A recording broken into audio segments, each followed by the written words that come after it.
Hi, എല്ലാവർക്കും ഞങ്ങളുടെ പുതിയൊരു വീഡിയോയിലേക്ക് സ്വാഗതം.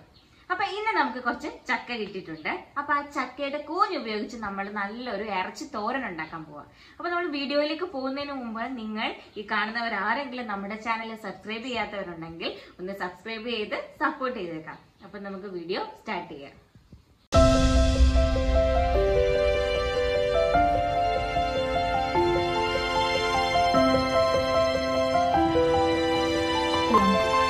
അപ്പം നമ്മൾ തോരന് വേണ്ടിയിട്ട് ഒരു ചെറിയ പീസ് ചക്ക എടുത്തിട്ടുണ്ട്. അപ്പം അതിന്റെ കൂഞ്ഞ് നമുക്ക് ഇങ്ങനെ ഒന്ന് അരിഞ്ഞെടുക്കാം. ഇനി നമുക്ക് ഇതിലേക്ക് ആവശ്യമായിട്ടുള്ളത് ഒരു 10-25ഓളം കൊച്ചുള്ളി. അത് ഇങ്ങനെ 4ആയിട്ട് അരിഞ്ഞ് നമുക്ക് എടുക്കാം. ഇതിന് ശേഷം നമുക്ക് ഇതിനകത്തോട്ട് വേണ്ടത് ഒരു 6-7 ചക്കക്കുരുവാണ്. ചക്കക്കുരു നമുക്ക് ഇങ്ങനെ ഒന്ന് അരിഞ്ഞെടുക്കാം.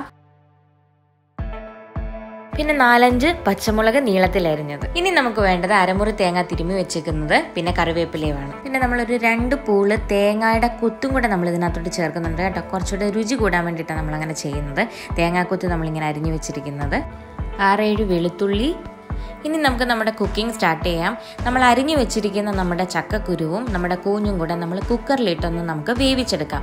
1-2 വിസിൽ വരുന്നിടം വരെ നമ്മൾ വെയിറ്റ് ചെയ്യാം. അപ്പോൾ കുക്കറിലിട്ട് വേവിച്ചാൽ നമുക്ക് പെട്ടെന്ന് അത് വെന്ത് കിട്ടും. അപ്പോൾ ഇനി ഇതിനകത്തേക്ക് നമ്മൾ ഏകദേശം ഒരു കുഞ്ഞു ഗ്ലാസ്സിന് 1 ഗ്ലാസ് വെള്ളവും കൂടി ഒഴിച്ച് നമുക്ക് വേവിക്കാം. ഇനി ഇതിനകത്തേക്ക് നമുക്ക് ഒരു 1/2 ടീസ്പൂൺ മഞ്ഞൾപ്പൊടിയും ഒരല്പം ഉപ്പും കൂടെ ചേർത്ത് നമുക്ക് കുക്കറിലിട്ടൊന്ന് വേവിച്ചെടുക്കാം. ഉപ്പ് നമ്മൾ ഒരുപാട് ഇടേണ്ട, ഉപ്പ് നമ്മൾ അല്ലാണ്ട് ചേർക്കുന്നുണ്ട്. അതുകൊണ്ട് ഇതിനകത്ത് നമ്മൾ ഒരല്പം ഉപ്പ് ഇട്ടാൽ മതി. ഇനി നമുക്ക് 2 വിസിൽ വരുന്നിടം വരെ നമുക്കൊന്ന് വെയിറ്റ് ചെയ്യാം.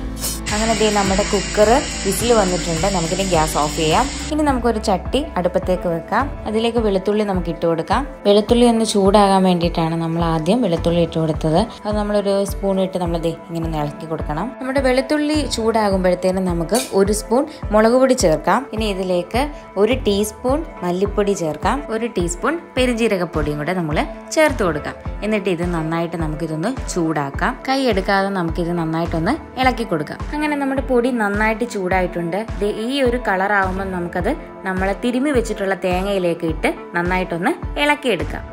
ഇനി നമുക്കിത് മിക്സിക്കകത്തിട്ടിട്ട് ഒരടി അടിച്ചെടുക്കാം.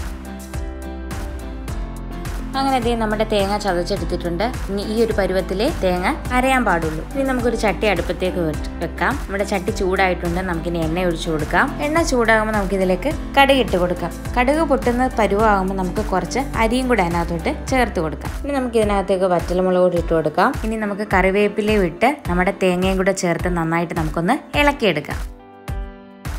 തേങ്ങ ഈ ഒരു പരുവാകുമ്പോഴത്തേനും നമ്മൾ അരിഞ്ഞു വെച്ചിട്ടുള്ള നമുക്ക് കൊച്ചുള്ളി, നമ്മുടെ ചെറിയുള്ളി ഉണ്ടല്ലോ, അതുകൂടി നമ്മൾ ചേർത്ത് കൊടുത്ത് നമ്മുടെ പച്ചമുളക് കൂടി ഇട്ട് നന്നായിട്ട് നമുക്കൊന്ന് ഇളക്കിയെടുക്കാം. ഇനി നമുക്ക് ഇതിനകത്തേക്ക് ഒരല്പം ഉപ്പും കൂടെ ചേർത്ത് കൊടുക്കാം. ഉപ്പ് നമ്മളിടുമ്പോൾ പ്രത്യേകം ശ്രദ്ധിക്കണം. നമ്മൾ കുക്കറിലും നമ്മൾ ചക്കക്കുരും കുഞ്ഞും വേവിക്കാൻ നേരം ഒരല്പം ഉപ്പ് ചേർത്തായിരുന്നു. അപ്പോൾ അതനുസരിച്ചിട്ടേ ബാക്കി ഉപ്പ് നമ്മളിതിൽ ചേർക്കാൻ പാടുള്ളൂ. ഇനി നമ്മൾ വേവിച്ച് വെച്ചിട്ടുള്ള നമ്മുടെ ചക്കക്കുരും കുഞ്ഞും ഉണ്ടല്ലോ, അത് നമുക്ക് ഇതിനകത്തോട്ട് ചേർത്ത് കൊടുക്കാം. നമ്മുടെ ചക്കക്കുരു ഒരുപാടങ്ങ് വേവരുത്, ഈ ഒരു പരുവത്തിലേ വേവാൻ പാടുള്ളൂ. നമുക്ക് ഇനി അതും കൂടെ നമുക്ക് ഇതിനകത്തേക്ക് ചേർത്ത് നന്നായിട്ടൊന്ന് ഇളക്കിയെടുക്കാം. ശേഷം നമുക്കൊരു അടപ്പ് കൊണ്ട് ഒരു 5 മിനിറ്റ് ഒന്ന് വേവിക്കാം. ഇനി നമുക്ക് അടപ്പൊന്ന് മാറ്റി നോക്കാം. അപ്പോൾ നല്ല ആവിയൊക്കെ വരുന്നുണ്ട്. ഇനി ഇതിനകത്തേക്ക് നമ്മൾ മിക്സിയിൽ അടിച്ചു വെച്ചിട്ടുള്ള നമ്മുടെ തേങ്ങയുണ്ടല്ലോ, അത് നമുക്ക് ചേർത്ത് നന്നായിട്ടൊന്ന് ഇളക്കിയെടുക്കാം. ഇനി ഇതിനകത്തേക്ക് നമ്മൾ കുക്കറിൽ ചക്കക്കുരും കൂഞ്ഞും അടിച്ചു വെച്ചിട്ടുള്ള ആ വെള്ളവും കൂടെ നമുക്ക് ചേർത്ത് നന്നായിട്ടൊന്ന് ഇളക്കി ഒരു 5 മിനിറ്റ് അടച്ച് വേവിക്കാം. അങ്ങനെ നമ്മുടെ കൂഞ്ഞിത്തോരൻ ആകാറായിട്ടുണ്ട്. ഇനി നമുക്ക് അടപ്പൊന്ന് തുറന്ന് നോക്കാം. ആഹാ, അടിപൊളി മണം കേട്ടോ.